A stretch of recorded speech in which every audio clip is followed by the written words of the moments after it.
Jadi Sudoku puzzle ni begini kan. Itu chassis mobil lain tu, teknologi lain. Kau fikir sendiri lah tahun bila dia manufacture kan. Lepas tu compare tu mobil apa, kereta bapak kau hijau kan. Lepas tu aku tak peduli lah kalau dua tim tu bertembung kan, nak jadi apalah tak kurang lah. Ni pada era pertembungan teknologi tu, pagi-pagi aku cari makmum sini lah kan. Pagi-pagi jalan.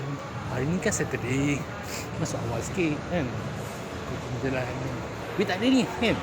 Duit tak ada, kita jalan-jalan ke mana tahu ada dapat awet ke sejak gini kan. Sambar je kan. Untung-untung boleh bawa balik kan. Itulah hasrat aku. Tapi duit tak ada ni kan. Aku tak tahu nak buat macam mana kan.